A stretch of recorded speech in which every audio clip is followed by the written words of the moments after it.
Bienvenue, chers téléspectateurs, c'est Aline Taïbaro avec le journal du 5 juin. La présidente Sahlawark Zewde a déclaré que l'Éthiopie peut être élevée grâce à la coopération. Lors d'une conférence annuelle de l'Association de développement d'Oromia s'est tenue à l'Unity Park. Le Premier ministre Abiy Ahmed a pour sa part déclaré que tout le monde devrait prendre soin de sa victoire ensemble, ajoutant que sans l'unité, l'Éthiopie ne pourra pas surmonter les défis auxquels nous sommes confrontés ici et à l'étranger. Le président de la Banque africaine de développement Anioumi Adesina, en visite en Éthiopie, a pour sa part déclaré heureux d'être en Éthiopie. Il a noté que la banque continuera à renforcer ses projets de développement en Éthiopie à un coût de 1,7 milliard de dollars. La banque est en partenariat avec l'Éthiopie dans la transformation agricole, le transport d'électricité, l'hygiène et d'autres secteurs.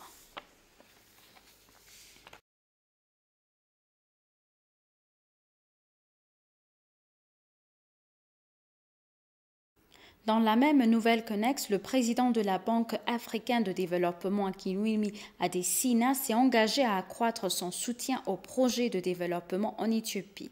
S'exprimant lors d'un événement de collecte de fonds pour l'Association de développement d'Oromia, le président a déclaré que la Banque africaine de développement a investi 1,7 milliard de dollars en Éthiopie et qu'il en sont fiers. Selon lui, l'aide financière et l'investissement de la Banque africaine de développement seront consolidés dans divers domaines, notamment l'agriculture, l'énergie, les transports et l'assainissement, entre autres. L'Éthiopie a également énormément investi dans l'énergie, l'eau, l'assainissement et les transports. La Banque africaine de développement continuera de soutenir les efforts du pays, a-t-il ajouté. Appréciant les efforts continus du gouvernement dans le domaine de l'agriculture, Adesina a déclaré « Je tiens à remercier le Premier ministre Abiy Ahmed et à louer la transformation agricole en termes de parc industriel intégré ». Le président a en outre noté que la banque avait apporté sa contribution en particulier pour le projet du corridor routier Addis Abeba-Nairobi-Mombasa en vue de promouvoir le commerce et l'intégration régionale. Nous sommes des investisseurs ici pour aider à construire la route de 1000 km qui relie la capitale Addis Abeba jusqu'à Nairobi et jusqu'à Mombasa. Cela augmentera le commerce de 500%, a-t-il ajouté. La banque a également beaucoup investi dans les lignes de transmission qui acheminent l'énergie d'ici vers d'autres parties de la région.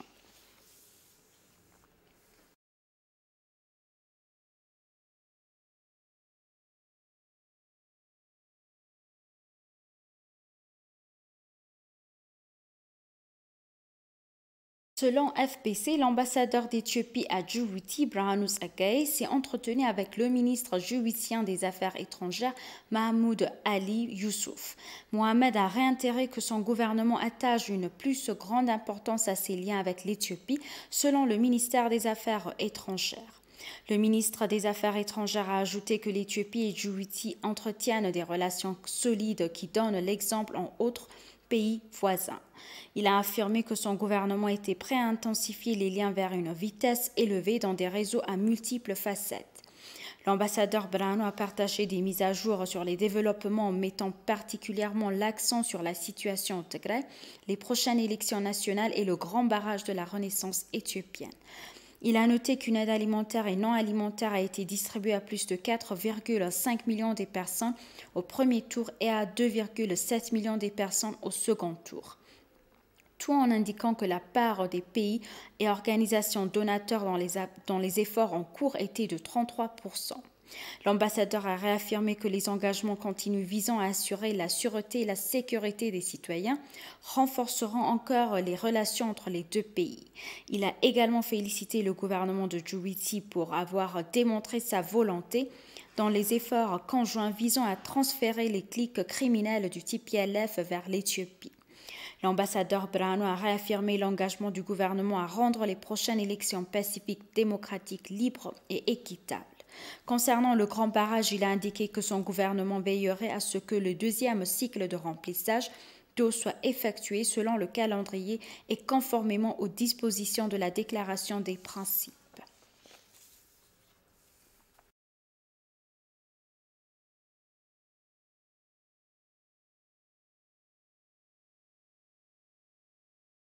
Des Éthiopiens vivant dans l'État de l'Indiana, de Michigan et de l'Ohio aux États-Unis ont discuté des progrès du grand barrage de la Renaissance éthiopienne et des moyens de renforcer le soutien au projet phare.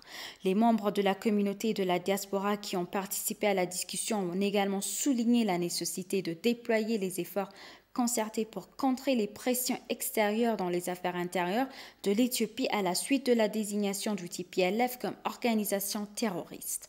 Les Américains d'origine éthiopienne doivent informer les sénateurs américains de ce qui se passe en Éthiopie à la suite de l'attaque préméditée du terroriste TPLF contre la Force nationale de défense et des mesures prises par le gouvernement pour maintenir l'état de droit et rétablir la normalité dans les zones touchées.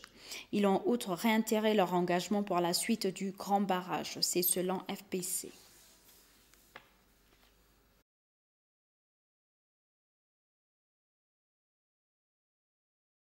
De l'Agence des Nouvelles éthiopiennes, le gouvernement éthiopien de la Banque mondiale ont signé un accord de financement de 250 millions USD sous la forme d'un prêt pour renforcer des services sociaux de base. L'objectif du programme d'amélioration de la prospérité partagée grâce à des services équitables vise à améliorer l'accès équitable aux services essentiels pour l'ensemble de la population éthiopienne en améliorant les résultats dans les services de santé, d'éducation et d'agriculture.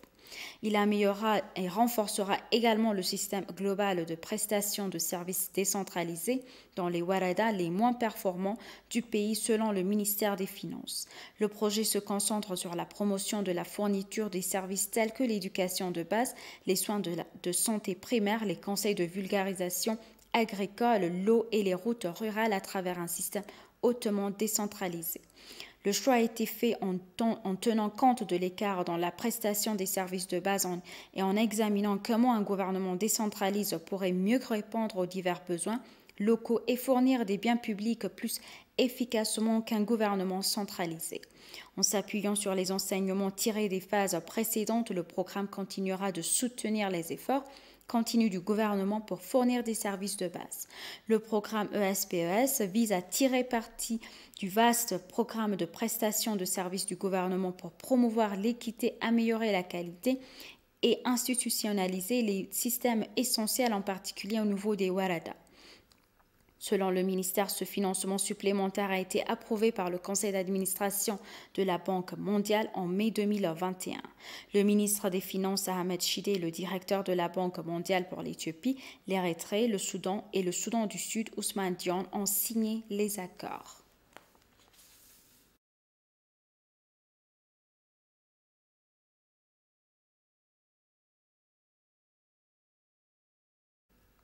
L'Agence de sécurité des réseaux d'information d'Addis Abeba a déclaré qu'elle travaillait avec diligence pour protéger les institutions contre le cyberattaque pendant les processus préélectoraux, électoraux et post-électoraux.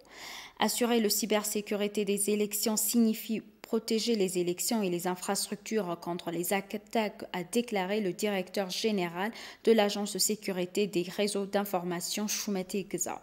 Il a ajouté que l'agence fournirait des mécanismes de soutien et de surveillance afin d'empêcher le processus électoral de cyberattaque. L'agence accorde une haute priorité à certaines institutions en particulier car les dommages qui leur sont infligés affectent les Éthiopiens et la nation dans son ensemble, a souligné le directeur général. Désignant le Conseil électoral national d'Éthiopie comme l'une de ces institutions, Shumete a également mis en garde les candidats, les partis politiques et les institutions directement ou indirectement liées à l'élection de faire attention car ils pourraient être la cible de cyberattaques.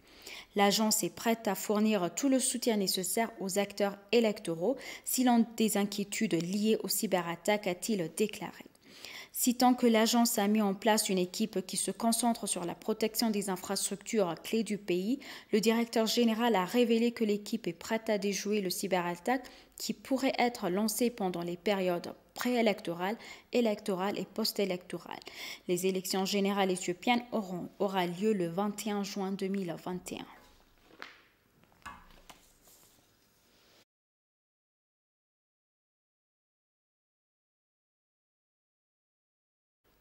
Chers téléspectateurs, nous vous rappelons les titres principaux. La présidente Sahle Work Zewde a déclaré que l'Éthiopie peut être élevée grâce à la coopération.